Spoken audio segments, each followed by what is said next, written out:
Look, I have come to accept that I love loving my trophy bags every bit as much as I love using my trusty bags. And because they each satiate a different part of me, from both a wants and a needs perspective, they each have a place in my collection. But what is the golden ratio? Like, how many trophy versus trusty bags does one need in their collection? Now, I don't know if there's a perfect number, but I'll share what I think mine is and what that means for my collection moving forward. And yes, I do foresee some big changes around the corner. Welcome or welcome back to A Briefcase of Luxury, where we love to chat about all things related to life, learning, and luxury. While I have no intentions of quitting my day job as a business professor, I would love to continue to grow this channel, so thank you for being here today.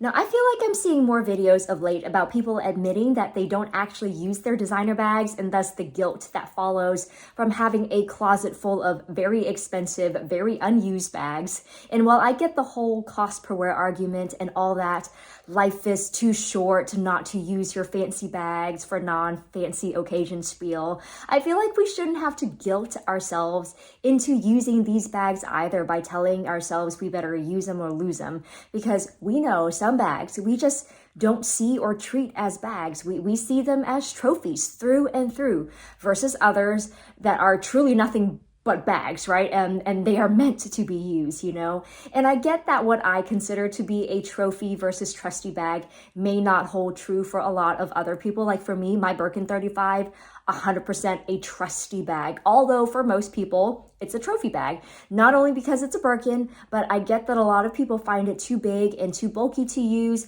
but they want to collect it since it's the original Birkin, right? But I freaking love my Birkin 35 for work and work alone. I have never used it for anything but work, but as a result, it has been and will remain one of my most used bags in my collection. Like, I don't see a version of my collection where I don't have a Birkin 35, at least until I retire.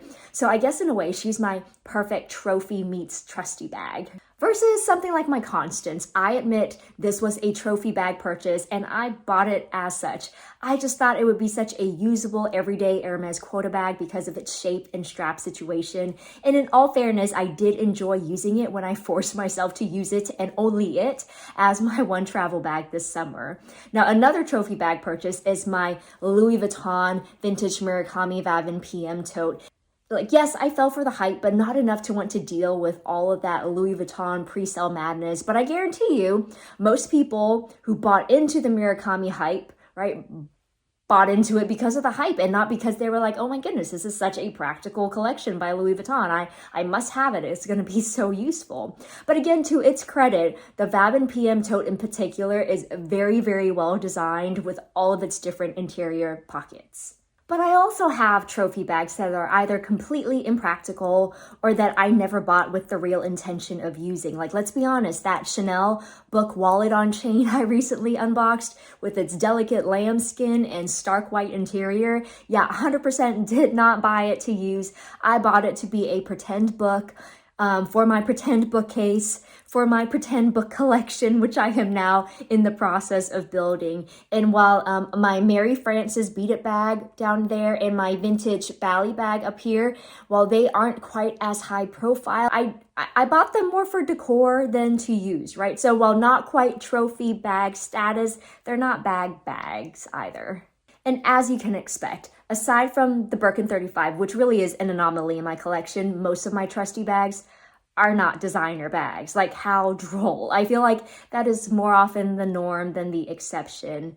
And my most used bags continue to be my Lululemon Everywhere belt bag, my Uniqlo round shoulder bags, both in the mini and the ultra mini. And most recently, I added the new two-way mini utility bag, like as far from designer as possible. And at this point, the cost per wear on these bags are negligible. And along those lines, I've talked about how I've been softening my stance against mid-tier designer and contemporary brands because unlike high-end brands, they make bags that are actually functional and usable and at price points that aren't obscene, right? And when it comes to those newer, more trendy designs, these brands have absolutely been killing it. I've made so many videos about my beef with designer hobo bags, for instance, only because this is a style where I really do think some of these newer contemporary brands have just outclassed the high-end brands. Like, I simply cannot justify Louis Vuitton's or Dior's hobo bags, as much as I do find this silhouette very practical, hence my obsession with the Uniqlo round shoulder bags, right? But I do get that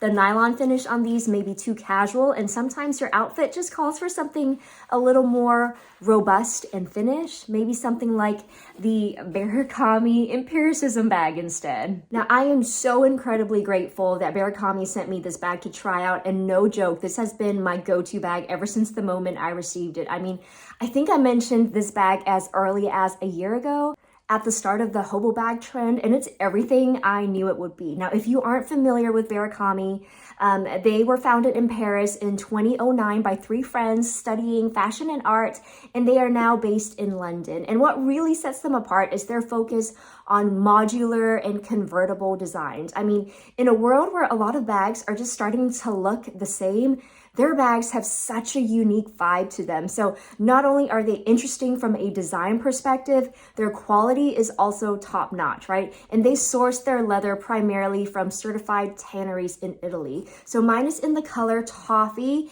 and it is made out of this smooth, full grain calf leather that is just scrumptious. Now, the top zipper opens up into a very roomy interior. So we do have a zip pocket on one side, several slip pockets on the other, and we also do have a little key leash in here. But obviously what I love most about it is the fact that you can wear this bag 7 different ways, hence its nickname, the Shapeshifter. Now, I think the strap and the rings along the bag are just so intelligently designed, because you can basically unhook the strap. And don't worry, the leather is really soft, so it's not scary to do, not like my old school Hermes release. And once you undo the ring, you can go crazy with all of the different ring station options. And just to give you a closer look at that attention to detail right there on all of the hardware. Absolutely love the hardware. Now, I've always been a fan of modular bag designs, but even for me, I haven't had the chance to test out all 7 ways, because that's a lot. Like, in essence, however you want to wear it, this bag can do it, from like multiple top handle options to a belt bag to a backpack to all of your different shoulder and crossbody combos. It's ridiculous. Now, my favorite one has just been this, just as a mid-length shoulder bag. I know it's so boring. This isn't even tapping into its full shape-shifting potential, but it's just so good as is. And the size of this is really good as well. I'd consider this more of a small, borderline medium bag, just because of how malleable the leather is. And now that I've had a chance to test this out, I can safely say that my assumptions from over a year ago were right. I think if you are looking for a trusty bag, there's no need to look further than something like this. And by the way, Barakami was also kind enough to provide me with an additional 10% off discount code, as in you can subscribe to get 10% off your first order, and you can stack my code on top of it. And they also do free shipping worldwide. So I really hope you check them out, especially if, one, you are looking for a trusty bag that's made of the same premium leathers that you find in designer bags, and 2, you are looking for unique bags that don't feel like they are trying to imitate other high-end brands, and 3, if you are big into modularity and function and bags that can take on different shapes for different occasions and outfits, then I think honestly these 3 specific combos of selling points together is for sure Barakami's value proposition, which is just so unique in today's market. So again, a huge shout out to Barakami. So knowing that I still like to collect designer bags, but I prefer to use my non-designer bags, where does that leave my collection? Like, how many trophy versus trusty bags do I need? I know there's not a right or wrong answer to this question. I think what I first need to start doing is to figure out what in my collection I consider to be trophy versus trusty bags, and anything that's in between, honestly, those are just gonna have to go. The thing about trophies is that the more you have, the less they feel like trophies. And I think I'm at that point in my life and just my bag collection stage where I really just want a couple of killer holy grail trophies, you know? Whether it's 3 or 5 or 10, I can safely tell you I'm probably gonna limit it to under 10, as in everything else, if I'm not consistently using, or if I struggle to use or have to force myself to use out of guilt, we're just gonna let them go with no regrets.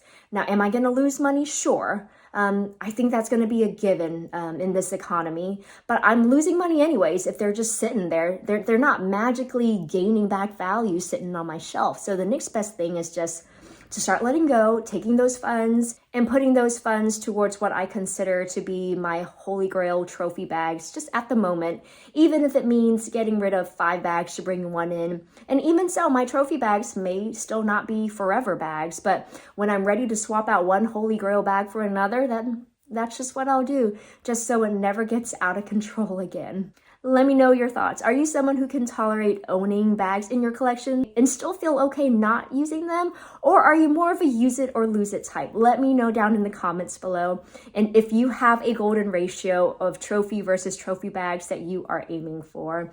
Anyways, thank you so much for sticking around until the end of the video. And if you enjoyed your time here, then please don't forget to like, subscribe, and hit that notification bell. And I can't wait to see you next time.